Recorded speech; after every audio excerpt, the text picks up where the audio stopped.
queridos irmãos, louvado seja o nome do nosso Deus, porque Ele mais uma vez concede a nós a oportunidade de juntos, nesse domingo de culto matutino, nós temos a oportunidade de nos apresentarmos diante de Deus, para reconhecermos a sua soberania, a sua graça e o seu favor sobre nós. Vou pedir para que você abra o livro de Romanos, a carta que o apóstolo Paulo escreveu aos Romanos, no capítulo 15, o versículo 4, que nos diz assim: pois tudo quanto outrora foi escrito para o nosso ensino foi escrito, a fim de que, pela paciência e pela consolação das Escrituras, tenhamos esperança. Queridos irmãos, nesse culto onde nós queremos dar ao nosso grande Deus e Rei, Jesus o Cristo, todo o louvor, toda a honra e toda a glória, nós vamos ouvir uma canção preparando o nosso coração para ouvirmos a mensagem da palavra de Deus. E logo em seguida, nosso irmão seminarista Augusto Almeida vai entrar, pregar a palavra de Deus ao teu coração, e eu retorno depois, fazendo uma oração, agradecendo a Deus pela sua palavra, para logo em seguida nós ouvirmos mais uma canção e encerrarmos com a bênção apostólica.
Bom dia, meus queridos irmãos, que privilégio é podermos estudar a palavra de Deus logo cedo, nesse domingo quente e ensolarado aqui na capital paulista. E o assunto que eu gostaria de tratar com os irmãos hoje diz respeito ao tempo em que estamos vivendo. Vivemos num tempo muito complicado, onde a soberania de Deus está sendo colocada em xeque. Muitas pessoas duvidando do poder de Deus e da soberania de Deus. E às vezes, ao extremo, duvidando que Deus existe. Desde os tempos mais antigos da história da humanidade, nós temos relatos de povos pagãos que acreditavam em deuses. Eles acreditavam que as coisas que aconteciam na Terra eram ocasionadas por deuses. Nós temos isso desde o tempo do Antigo Egito, na verdade mais antigo ainda, né? Desde o início da história nós temos esses relatos. E com o tempo isso foi continuando. Nós temos o panteão de deuses gregos, depois os deuses romanos e por aí e assim por diante. Sempre as pessoas acreditaram as coisas que aconteciam na Terra a deuses. Claro que nós também acreditamos, porém, no Deus verdadeiro, que é o Deus de Israel, que é o nosso Deus. Acontece que, da Idade Média para cá, o movimento racionalista, aquele movimento que colocou a razão acima de todas as coisas, começou a deixar de lado essa ideia de Deus e tentou explicar todas as coisas através, por exemplo, da ciência. Então, tudo que acontecia no planeta Terra era resultado de aleatoriedades, ou resultado de combinações de gases, ou resultado da aleatoriedade, ou resultado de qualquer outra coisa menos Deus. E eles foram colocando Deus de lado das coisas. Nas últimas semanas eu assisti uma entrevista na internet onde um suposto pastor falava para o seu entrevistador que Deus ele não tem poder para influenciar nas coisas que acontecem.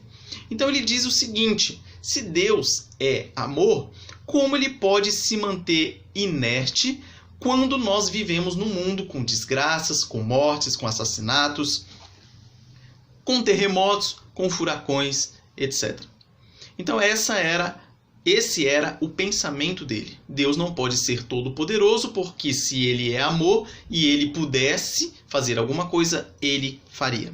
E eu fiz um comentário nesse vídeo falando que se as pessoas que estivessem assistindo aquele vídeo quisessem saber quem é Deus e se realmente ele é todo-poderoso ou não, a pessoa deveria buscar na fonte, nas Sagradas Escrituras. Só aqui que você vai saber quem é Deus. Se você for esperar a explicação de quem é Deus através de explicações da cabeça humana, você vai se enrolar. Vai sair coisa errada daí.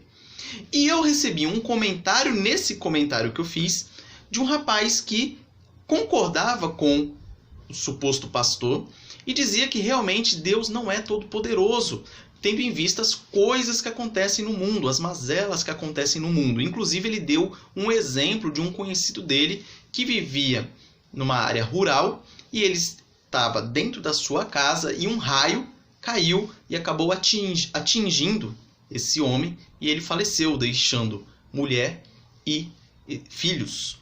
E aí, esse rapaz que me mandou mensagem, ele falou assim, como explicar isso? Como explicar essa aleatoriedade? Então quer dizer que Deus não é soberano. As coisas acontecem independente da vontade dele ou não. Mas não é isso que a Bíblia nos diz. E o outro erro que ele cometeu é falando que pessoas justas morriam nessas catástrofes. O complicado quando a gente analisa fatos isolados, como foi o exemplo desse rapaz, é que a gente também não consegue explicar como um guarda florestal norte-americano chamado Roy Sullivan sobreviveu a 7 raios que caíram nele em circunstâncias diferentes. Ele recebeu 7 raios e não morreu. Então, quando nós analisamos as coisas isoladas, realmente fica muito difícil de a gente explicar as coisas. Vou dar um exemplo prático para vocês. O que é isso que eu vou mostrar na tela para vocês aí? Me digam o que vocês estão vendo aí. Provavelmente vocês vão estar vendo o reflexo aqui do meu celular. Então você pode falar que é uma câmera. Só que conforme eu vou afastando, você vai perceber que, é um computador que está ali atrás. E eu vou afastando até que você chega à conclusão que na verdade o que está na minha mão é um espelho. E eu continuo afastando. Aí você tem certeza que é um espelho. Continuo afastando. Aí você bate o martelo. É um espelho. Mas na hora que eu viro aqui, não é um simples espelho. É uma escova de cabelo com um espelho acoplado. Então a gente percebe com esse exemplo que quando a gente analisa as coisas isoladas e você faz a seguinte pergunta: por que um raio entrou numa casa e matou um pai de família? Se você tentar explicar isso fora do contexto geral da história, você vai errar. Nós precisamos entender a meta-história. O que é meta-história? É o contexto geral das coisas. o que aconteceu no início, o que está acontecendo e o que vai acontecer. E a Bíblia nos traz essa explicação. Nós podemos entender através da leitura bíblica o que está acontecendo. E é por isso que eu peço que você abra a sua Bíblia em Gênesis. Eu gostaria de ler apenas um versículo, que está lá no versículo 17 do capítulo 3 de Gênesis. Logo no início de Gênesis, nós teremos o relato de que Deus criou todas as coisas e o ápice da criação foi o homem e a mulher. Deus criou todas as coisas, colocou a árvore e ele falou que daquele fruto daquela árvore o homem e a mulher não poderiam comer. Então ele deu uma ordem clara. Porém, a gente já conhece a história, os homens, no caso, o Adão e Eva pecaram e acabaram desobedecendo a Deus. A partir desse momento que eles desobedeceram a Deus, o pecado entra no mundo. E qual é o resultado disso? Leiam por gentileza aí o versículo 17. É a sentença de Deus. Porque os homens, no caso ele e a sua esposa Eva, desobedeceram-o. E a Adão disse, Deus, visto que atendestes à voz de tua mulher e comeste da árvore que eu te ordenara não comesses, maldita é a terra por tua causa. Só até aí. Então aqui você percebe que por causa do pecado, a terra foi amaldiçoada. Aqui, terra, entenda-se todo o cosmo. O sol, a lua, as estrelas, o universo, a terra onde vivemos, o ser humano e tudo mais. Tudo foi maculado pelo pecado.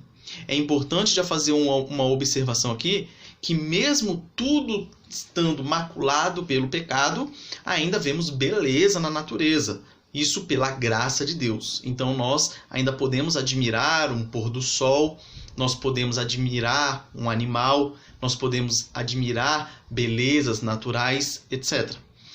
Tudo por causa da graça de Deus. Mas aqui nós temos o relato de que a terra foi amaldiçoada.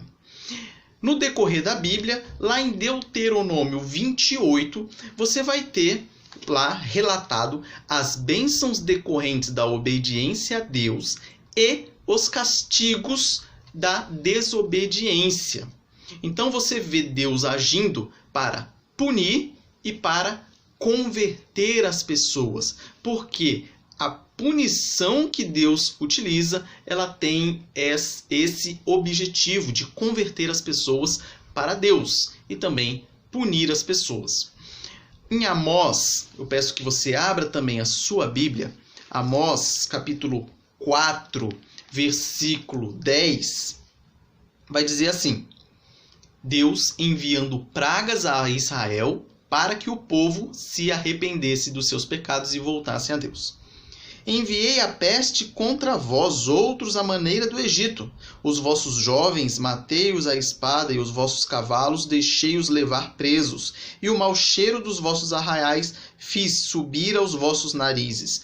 Contudo, não vos convertestes a mim, disse o Senhor.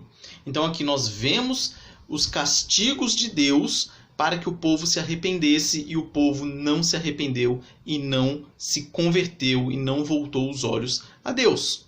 Então aqui nós vemos o povo sofrendo diversas coisas e mesmo assim não se voltaram a Deus. Agora eu peço que você abra em Apocalipse, porque às vezes as pessoas pensam assim: não, essas pragas estão no Antigo Testamento, agora vivemos na época da graça e agora não tem mais nada disso. Porém, a Bíblia não diz isso. Acompanhe a leitura, por gentileza, aí de Apocalipse 6, versículo 8. O quarto selo. E olhei, e eis um cavalo amarelo e o seu cavaleiro, sendo este chamado Morte. E o inferno estava seguindo, e foi-lhe dada autoridade sobre a quarta parte da terra para matar a espada pela fome, com a mortandade e por meio das feras da terra. Então aqui nós temos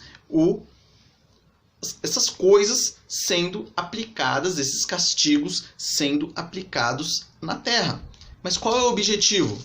Vejam agora lá no capítulo 9, versículo 20.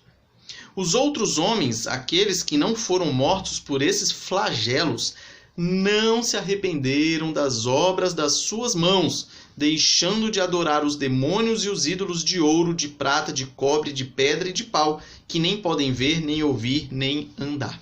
Então aqui nós temos os relatos, tanto do Antigo quanto do Novo Testamento, onde Deus aplicava castigos para que o povo se convertesse e voltasse para ele, mas as pessoas não se converteram. Então, as catástrofes, as coisas que acontecem na nossa terra, é porque a terra está amaldiçoada por causa do pecado e Deus quer que nós nos convertamos a Ele e voltamos os olhos a Ele. É por isso que há todos esses problemas, esses flagelos ou, segundo alguns, essas aleatoriedades que não fogem à soberania de Deus.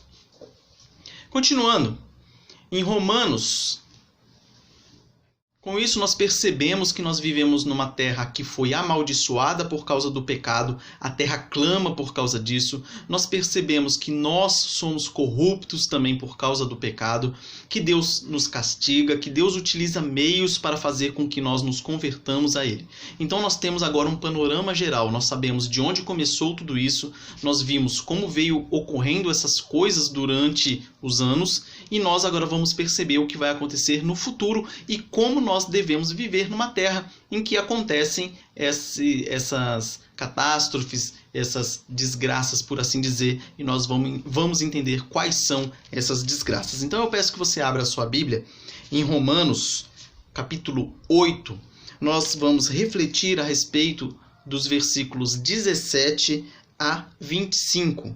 Mas antes, farei aqui um panorama geral a respeito do capítulo 8 de Romanos, porque o capítulo 8 de Romanos ele tem por tema a segurança da nossa salvação. E por termos segurança da nossa salvação, aí nós podemos viver aqui nessa terra tranquilamente. Não tranquilamente sem problemas. Tranquilamente pensando que um dia esse sofrimento vai acabar. Então lá no versículo 1 de Romanos 8, você vai perceber que diz assim: agora, pois, já nenhuma condenação há para os que estão em Cristo Jesus.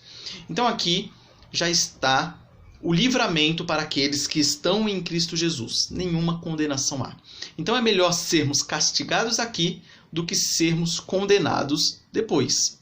Então nós que estamos em Cristo, nenhuma condenação mais há para nós. E por que isso? Versículo 2. Porque a lei do Espírito da vida em Cristo Jesus te livrou da lei do pecado e da morte. Então por que não há mais nenhuma condenação para nós? Porque Cristo Jesus veio e morreu pelo meu e pelo seu pecado. Lá no versículo 17, e aí a gente já começa a nossa reflexão, vai dizer o seguinte: ora, se somos filhos, somos também herdeiros, herdeiros de Deus e co-herdeiros com Cristo. Se com ele sofremos, também com ele seremos glorificados. Então aqui o apóstolo Paulo nos diz e nos consola em saber que podemos passar por diversos sofrimentos aqui na terra, mas mesmo assim não vai se comparar esse sofrimento com o que há de vir, porque somos herdeiros de Cristo. E se com ele sofremos, com ele reinaremos. E aí ele começa a sua explicação falando um pouco a respeito das coisas que estão passando agora na terra, a partir do versículo 18, que diz: porque para mim, para Paulo, tenho por certo, ou seja, tenho certeza, que os sofrimentos do tempo presente não podem ser comparados com a glória a ser revelada em nós. A ardente expectativa da criação aguarda a revelação dos filhos de Deus. Vamos lá, versículo 18. Ele tem certeza que os sofrimentos do presente não podem ser comparados com a glória a ser revelada em nós. O que é essa glória a ser revelada em nós? É a ressurreição. É a ressurreição, o nosso corpo ressurreto, com a segunda vinda de Cristo. Isso que é essa revelação, essa glória a ser revelada em nós. Mas é interessante que ele diz assim: não podem ser... Aliás, para mim, tenho por certo que os sofrimentos do tempo presente... Que sofrimentos do tempo presente são esses? São vários. São todos, por assim dizer. Lá em Mateus, no capítulo 4, versículo 24, diz assim: E a sua fama, a de Jesus, correu por toda a Síria. Trouxeram-lhe então todos os doentes acometidos de várias enfermidades e tormentos, endemoniados, lunáticos e paralíticos, e ele os curou. Aqui nós podemos perceber as coisas que acontecem conosco. Os endemoniados, a que se refere a batalha espiritual, então a nossa luta e os nossos sofrimentos espirituais. Depois, os lunáticos, aqui nós podemos interpretar como aqueles que sofrem de problemas mentais e emocionais. E depois, os paralíticos, aqui nós podemos interpretar como as pessoas que sofrem de problemas físicos. Então, quais são os nossos sofrimentos nessa terra? Físico, emocional, mental e espiritual. Além desses, nós temos os sofrimentos resultantes da natureza. O raio, como eu dei o exemplo no início, terremotos, furacões, pragas, tudo que você possa imaginar que acontece na terra tem é considerado um desses sofrimentos. Então ele diz que esses sofrimentos todos não se comparam com a glória a ser revelada em nós. No versículo 19, a ardente expectativa da criação aguarda a revelação dos filhos de Deus. Essa revelação dos filhos de Deus é aquilo que eu disse, a ressurreição no fim dos tempos. Mas olha que interessante, a ardente expectativa da criação aguarda. A criação inteira aguarda esse momento em que a criação também será redimida. Então a natureza também será redimida. Tudo isso que acontece na natureza, você percebe a natureza gemendo por causa disso, que é fruto do pecado, ela também espera essa redenção. E isso acontecerá no tempo de Deus. Continuando no versículo 20.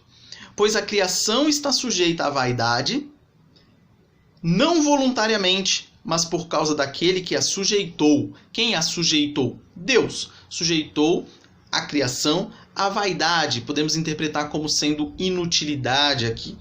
E ela está sujeita à inutilidade ou à vaidade não voluntariamente. Ela não escolheu. Ela foi fruto ou resultado de um pecado do ápice da criação, que foi o ser humano. No 21, na esperança de que a própria criação será redimida, como eu falei anteriormente, do cativeiro da corrupção para a liberdade da glória dos filhos de Deus. Então aqui nós percebemos de novo, a criação será redimida e aguarda essa redenção.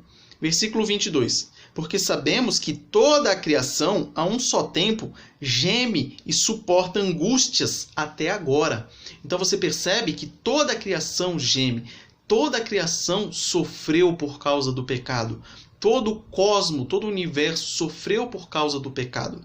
Então nós falarmos que são aleatoriedades que acontecem, que acabam destruindo alguma família, alguma coisa assim, ignorando que isso tudo é fruto do pecado que trouxe a maldição sobre a terra, é ignorarmos a história maior e ignorarmos o que vai acontecer lá na frente.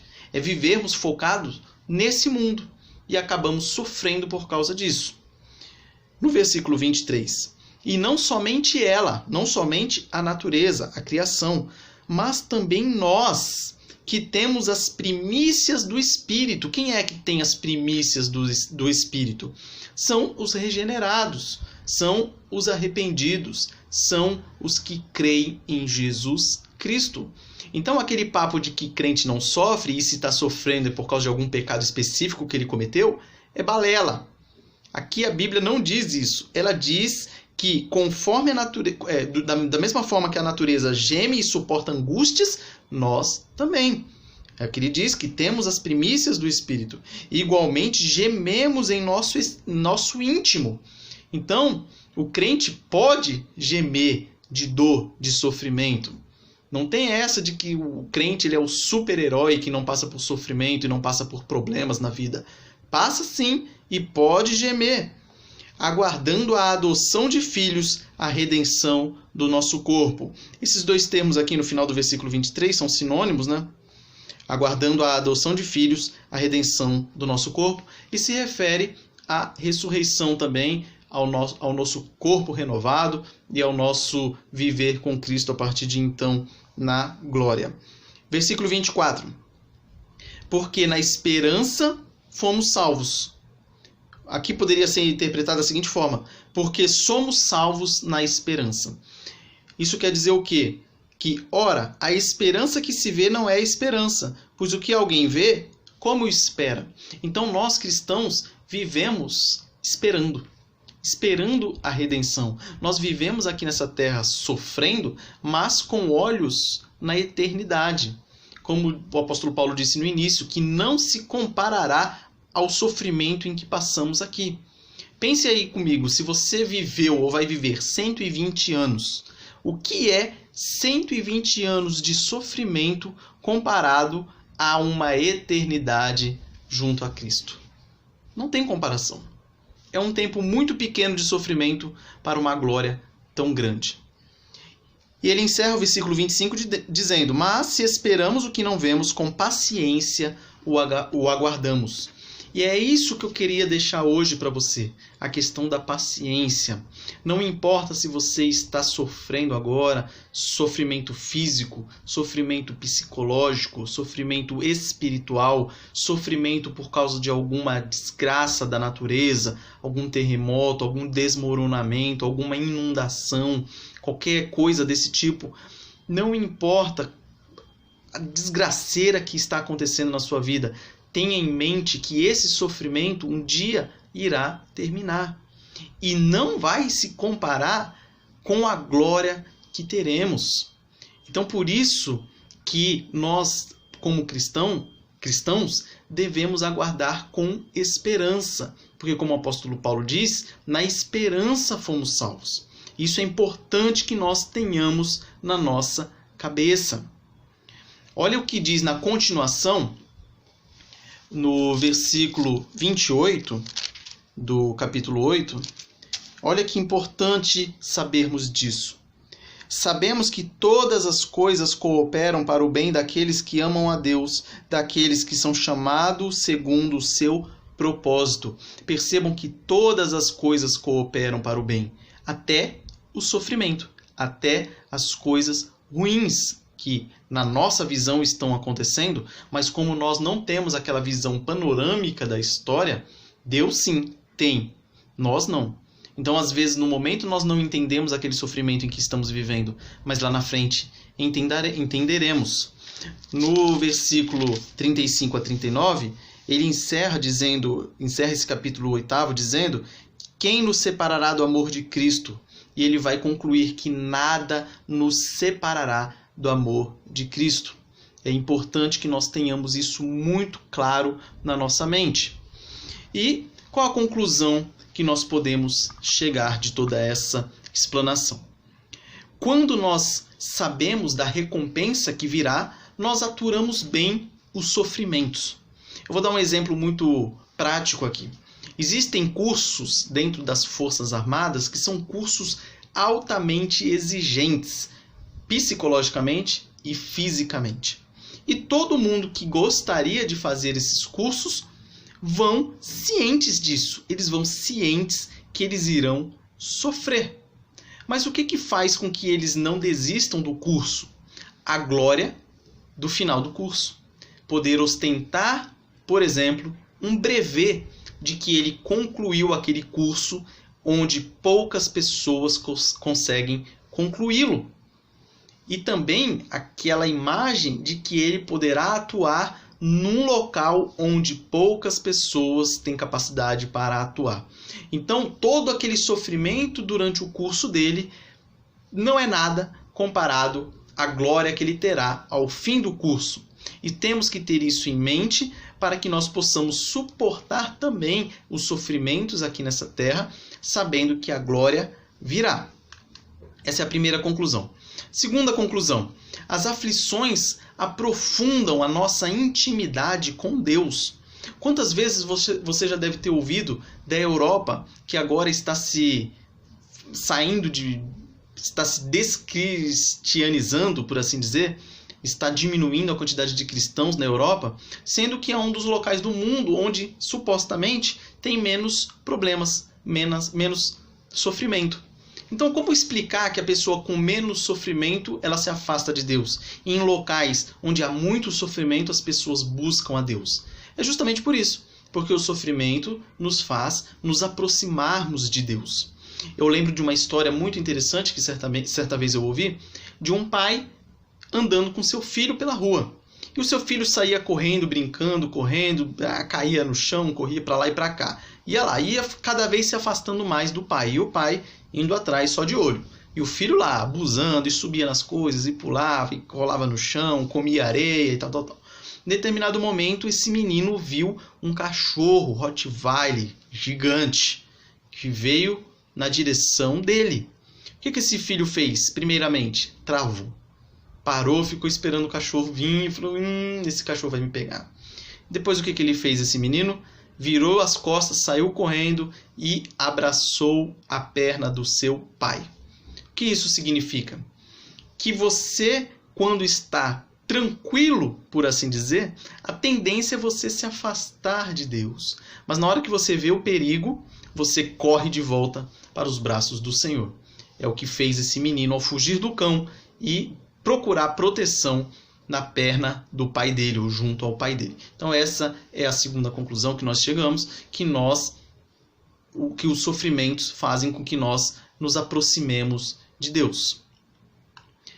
Outra conclusão que nós chegamos está lá em Romanos 9, de 13 a 24, depois se você quiser ler na sua Bíblia, que vai dizer que quem somos nós para questionar a Deus? Quem somos nós para falar que Deus não é soberano porque acontecem essas coisas na Terra? Como eu já falei no início, nós não temos a noção inteira da história. Então quem somos nós para falar que Deus está agindo de um modo certo ou errado, ou que ele deveria fazer isso ou aquilo? Essa é outra conclusão que nós chegamos na hora que a gente lê a palavra de Deus. Na hora que nós vemos que os sofrimentos não foram causados por Deus, mas foram causados pela rebeldia do homem que o desobedeceu lá no início da história. Outra conclusão é que a vida cristã é uma vida de espera, é uma vida aguardando a redenção. Não busque querer viver uma vida maravilhosa aqui nessa terra, porque você vai se decepcionar e você vai sofrer. Vivamos aguardando a glória vindoura. Outra conclusão que nós chegamos é que Deus usa os sofrimentos para que nós voltemos a Ele e nos mostra que Ele é o nosso bem mais precioso. É quando nós estamos deixando Deus de lado para nos preocupar com outras coisas supérfluas. E aí vem o sofrimento, que pode ser uma perda dessa coisa, para fazer com que você volte os olhos a Deus. Às vezes você está muito preocupado com o seu negócio, está muito preocupado com bens materiais, e aí Deus vai lá e corta isso para que você veja que isso é tudo supérfluo e que o nosso maior bem é Deus. A penúltima conclusão é que o sofrimento que passamos é o mesmo que todo mundo passa. Por que isso é importante? Para que nós não pensemos que nós somos as pessoas mais amaldiçoadas do mundo. Para que nós não pensemos que a nossa vida é de cabeça para baixo e tudo que é de ruim acontece conosco. É só nós olharmos ao nosso redor que nós perceberemos que todo mundo sofre. Aí você vai olhar aquela pessoa milionária e fala, não, aquela pessoa não sofre porque ela é milionária. E quantas pessoas milionárias você vê que sofrem de solidão, por exemplo? Sofrem de depressão. Acabam, às vezes, dando cabo da própria vida. Porque elas têm o sofrimento interno. Elas faltam Deus na vida delas. Então todos sofremos. Não tem essa de só eu que estou sofrendo. E por fim, a última conclusão é que nem sempre o seu sofrimento é por causa de algo específico que você fez, ou algum pecado que você fez. É só nós observarmos a vida de Jó. Jó era um homem íntegro e era um homem que vivia conforme a vontade de Deus e mesmo assim suportou diversas tragédias na vida dele, desde doença física que o acometeu, desde amigos ingratos ou injustos, desde a perda dos filhos, a perda dos bens e tudo mais. Então percebam que não tem relação entre uma coisa que você fez e um castigo que veio. Isso pode acontecer, mas não necessariamente. Então aquela questão de maldição hereditária, ou que você está doente por alguma coisa e alguém vem e fala para você porque é culpa de um pecado seu que está obscuro, pode não ser. Então não caia nessa balela. E algumas aplicações que eu gostaria de fazer aqui para encerrarmos é que você que sofre, Leia sobre a vinda de Cristo nas Sagradas Escrituras. Leia sobre a glória de Deus. Medite nessas coisas. Leia a respeito da ressurreição, da segunda vinda de Cristo. Leia e medite nessas promessas de Deus, porque todas as promessas de Deus foram cumpridas e ainda serão cumpridas. Deus nunca falhou nas suas promessas, como diz Josué, lá no livro de Josué. Todas as promessas que Deus fez, Ele cumpriu. Se Ele cumpriu lá, Ele cumprirá hoje, Ele cumprirá amanhã. Então, medite nessas coisas para que você tenha um alívio no seu sofrimento. Use os meios comuns de graça para que você se encha do Espírito Santo. Por exemplo, leia a sua Bíblia, medite na sua Bíblia, ore, faça jejum, busque ouvir bons sermões, estudos bíblicos, busque viver com integridade, busque viver conforme a vontade de Deus, para que você seja cheio do Espírito Santo. E conforme o apóstolo Paulo disse, quando ele muito sofreu, ele falou assim que ele aprendeu a viver na bonança e na pobreza. Aprendeu a viver bem e sofrendo. Sofrendo tanto que ele tinha o tal do espinho na carne, que ele pediu para que Deus tirasse isso dele, e Deus falou que a minha graça te basta. Então o apóstolo sofreu demais. Nós temos o relato de alguns sofrimentos pelos quais o apóstolo, especificamente Paulo, passou, mas ele estava sempre visando o alvo, por isso mantinha a esperança. Então você faça isso também. Use esses meios para se encher do Espírito Santo e ter a graça de Deus na sua vida para você conseguir suportar com paciência os sofrimentos que você esteja passando. Conheça as promessas de Deus para aguardar com paciência o seu encontro com Deus. E para conhecer as promessas de Deus, não tem jeito. Você vai ter que ler a palavra de Deus. Assim você vai conhecer as suas promessas, você vai ver as promessas que foram cumpridas e você vai ter certeza das promessas que ainda serão cumpridas. E para você que sofre, que está vendo esse vídeo, eu falo você que sofre porque é todo mundo. Eu sofro, você com certeza sofre e todos sofreremos enquanto estivermos aqui na Terra. Mas qual que é a nossa esperança? Abra aí sua Bíblia, por gentileza, em Apocalipse 21, versículo 4. Apocalipse 21, versículo 4, e assim nos diz a palavra de Deus, e eu gostaria de encerrar essa mensagem com esse versículo. E lhes enxugará dos olhos toda lágrima, e a morte já não existirá. Já não haverá luto, nem pranto, nem dor, porque as primeiras coisas passaram. Então haverá um momento em que não haverá mais sofrimento.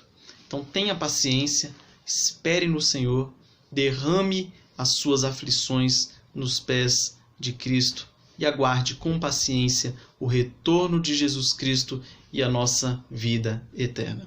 Que Deus abençoe a sua vida, abençoe a sua família e abençoe essa semana que se inicia. Um grande abraço e até mais. Louvado seja Deus pela sua palavra e por essa canção que nos fortalece, que nos anima e que nos faz remeter à importante questão da paciência. Vamos fazer uma oração, queridos, pedindo a Deus um domingo debaixo da graça e do amor do nosso grande Senhor e Salvador Jesus Cristo. Senhor, nós te agradecemos por mais este domingo que o Senhor nos concede. Te agradecemos pela tua palavra, pelo teu amor, pela tua graça, e te pedimos que o Senhor conceda a nós um domingo debaixo do teu favor. Senhor, na verdade nós não merecemos nada de ti, mas o Senhor é um Deus bom, que concede a nós o teu favor, a tua bênção, e que opera em nós, tanto querer quanto realizar. Senhor, conceda a nós um domingo debaixo da tua graça, debaixo do teu favor, debaixo da tua misericórdia, que estejamos sempre firmes e prontos e constantes e dispostos a termos paciência, ainda que passando por tribulações, por lutas e por dissabores, porque sabemos que aquele que nos chamou é fiel para nos preservar até o dia final.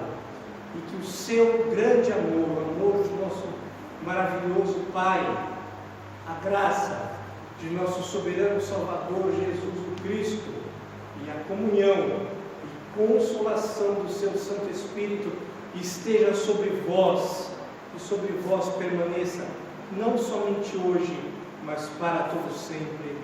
Amém.